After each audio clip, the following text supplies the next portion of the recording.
Good morning, Wilmington. What a pleasure to be with your church again as we start this new year. There's a tiny island that sits off the western coast of Alaska, right in the middle of the Bering Strait. The island is called Little Diomede Island, and only 80 persons inhabit this place. The only way to access it is by boat or by helicopter. But only 2.4 miles away is another island, Big Diomede Island. In ocean terms, it's just a stone's throw away. And on a clear day, and maybe even on a cloudy day, you can stand on the craggy shore of Little Diomede Island and stare across at a whole other world. The water between the islands represents the split between the Western Hemisphere and the Eastern Hemisphere. The West and the East are separated by a tiny splat of water on this large scale. But more than this, when you're standing on the western shore of Little Diomede and gazing over to Big Diomede, you literally can see tomorrow.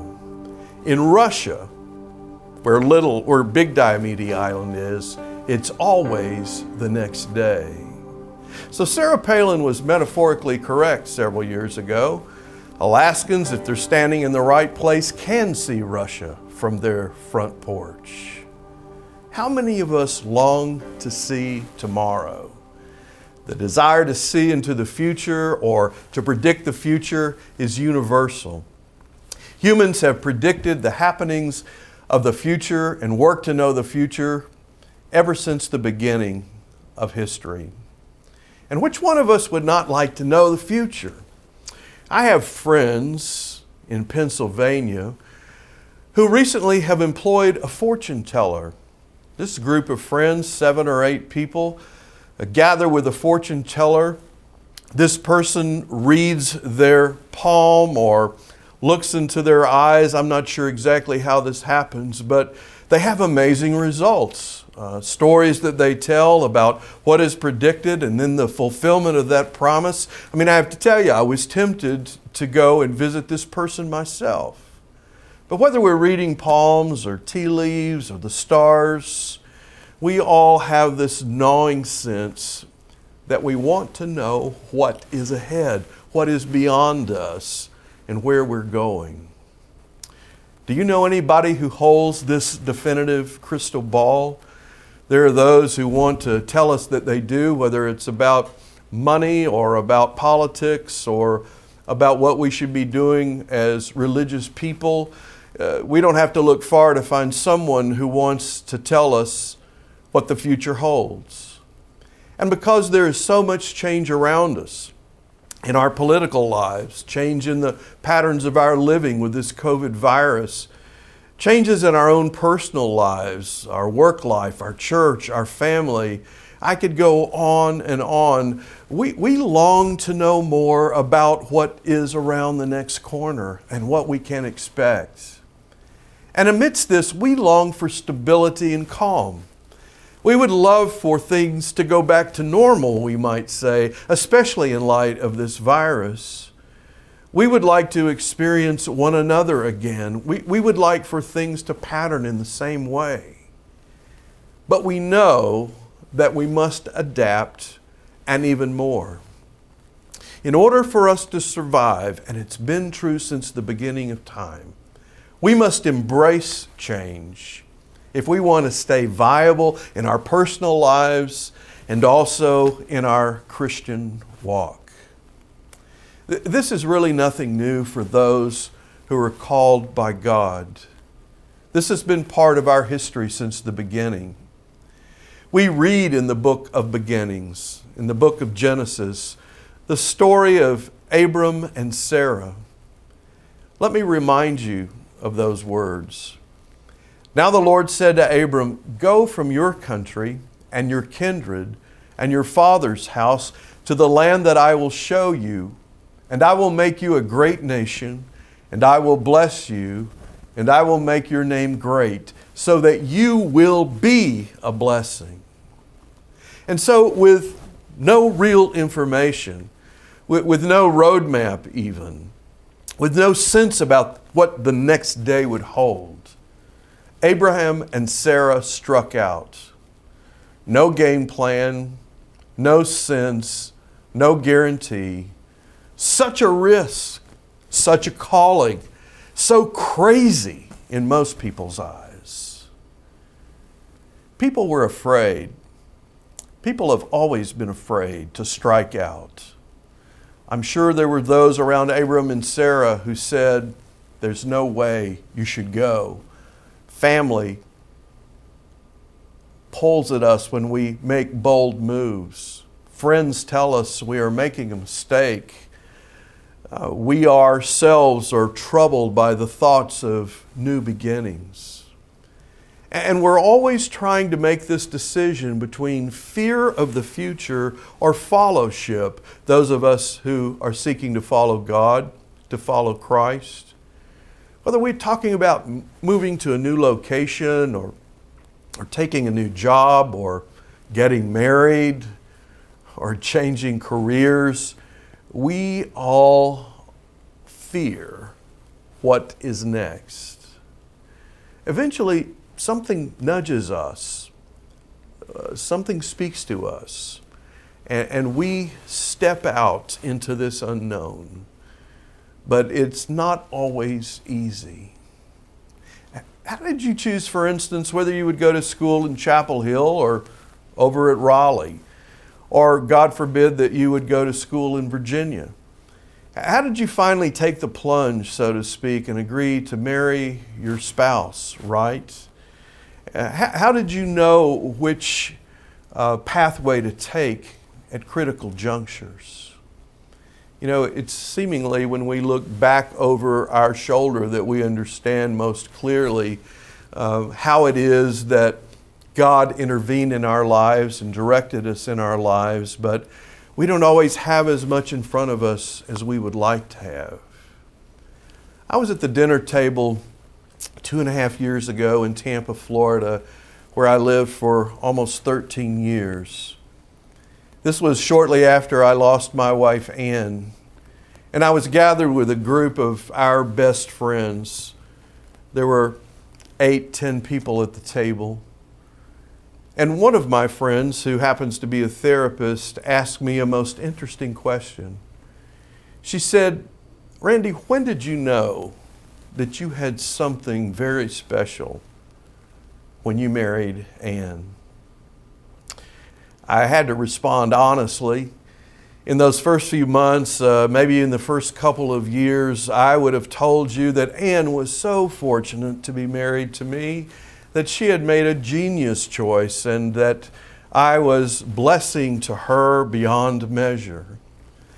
And then I stepped out of the world of the galactically stupid and recognized that I did have something very special in Ann, something very unique, something that I did not deserve or could not have earned. I was able to understand and see that as I began to know her and to know her heart more deeply, that I had fallen literally into greatness, as a good friend of mine is fond of saying. I am so glad that I responded to what I would call the divine nudge, and continued to remind me that on our wedding day, I looked scared to death, and the photographs do not lie. But something inside me said, "Do this. It's right." Are you familiar with the phrase ne plus ultra? Ne plus ultra. This little phrase is inscribed on one of the pillars of Hercules in the Straits of Gibraltar. It means quite literally, no more beyond.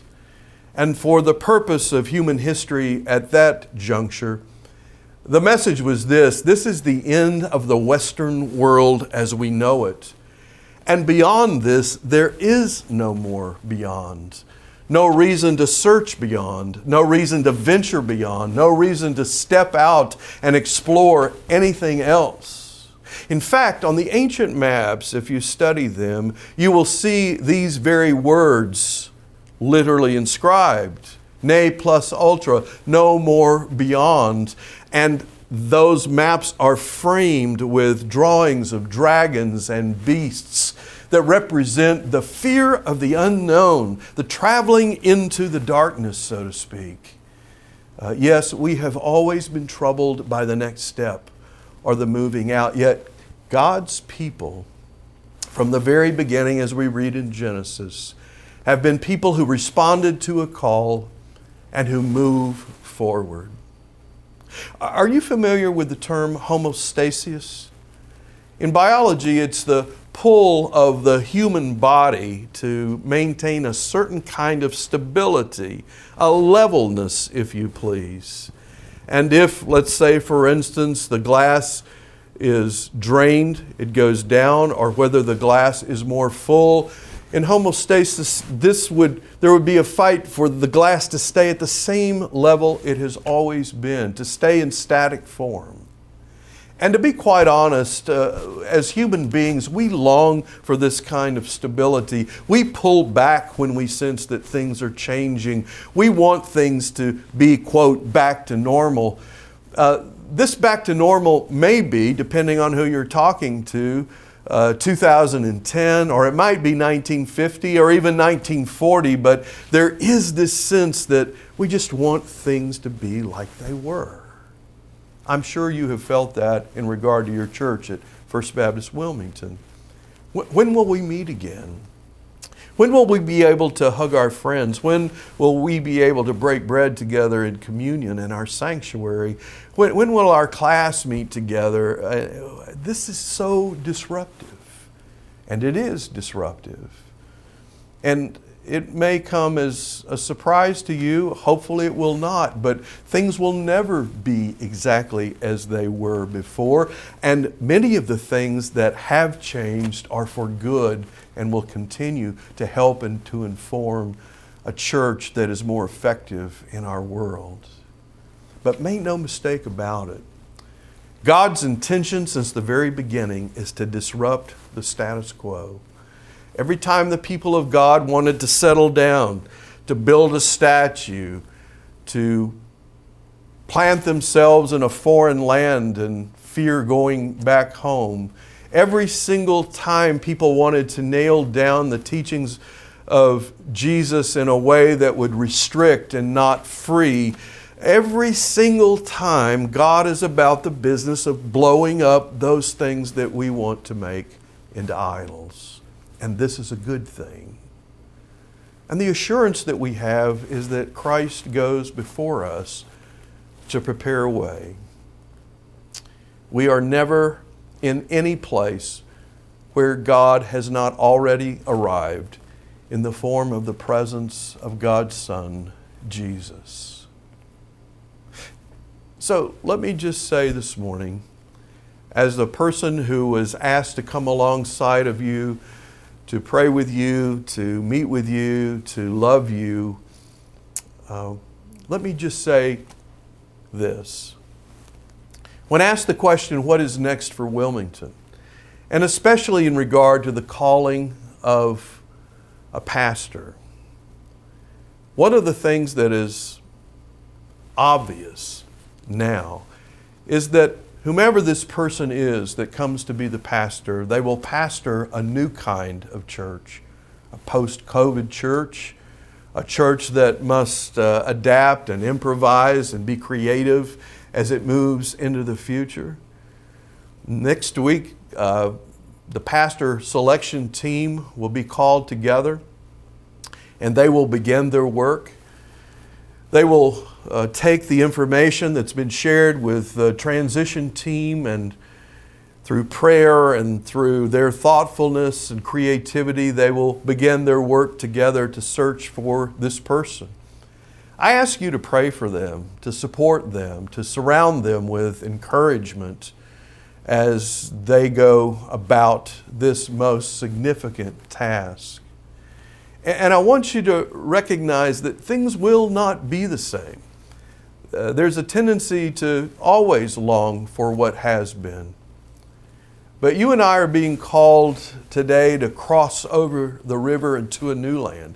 We are encouraged, and not only encouraged, but in fact commanded to let the old gods and idols go and to respond to God's new and fresh leadership in the future. Some of us might be thinking that we want to go back to the way it was in church, or if we could only find a pastor like, and you fill in the blank, then everything would be fine. But the truth is, the world has changed, the church has changed, Wilmington has changed, and you have changed. And the leader that is being prepared for the future will be a new kind of leader who also responds to God's call in their life. And so, something new is being born. The old creation, as Paul says, is falling away, and something beautiful and new is being formed. And I pray that we all might be able to embrace this new life, this newness of vision and purpose with a kind of fervor that is fitting of God's people. We are called to live into the Jesus way. We are called to move forward, and we are called to be new people.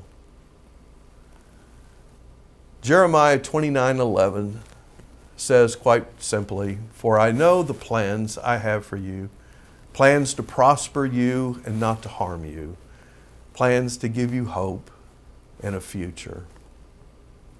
When I was about 10 years old, my family moved from 4014 Van Nant Lane in Dallas, Texas to 4126 Van Nant Lane. My dad was able to buy a little bit larger house, needed work, but there was another child in the family, and so our whole family began the restoration process of this new home. One evening we were at the new house, and my father said, "Randy, I need a special kind of paintbrush for what we are doing tonight. Would you run back up to 4014 and get a brush for me?" It was about 9 o'clock at night, and it was very dark. But I wanted to fulfill my father's wishes, and so I stepped out onto the porch, but I must admit it was late enough and dark enough that I was afraid. But I looked down the street, and there was a small lamp in the front yard of one of our neighbors' homes, and I could see the light emanating from the lamp. And so I made a decision to run as fast as I could to that lamp, and I stopped and I basked in the light that was available. And then I mustered up my courage and I raced to the next lamp in front of a neighbor's house, until finally I had made my way back to 4014, retrieved the brush, and then sprinted all the way back to the new house. What I learned from that is that while I couldn't see everything in front of me, I could see some light in front of me, and so I took the next step and I ventured out, even though my heart was beating fast, to respond to the call on my life, to be the one to retrieve this important instrument my dad had requested. We don't see it all, we don't know it all, and no one knows the future. And in that trite phrase that seems so appropriate this morning, we do not know the future, but we know who holds the future. And for that this morning, I'm eternally grateful. Thanks be to God.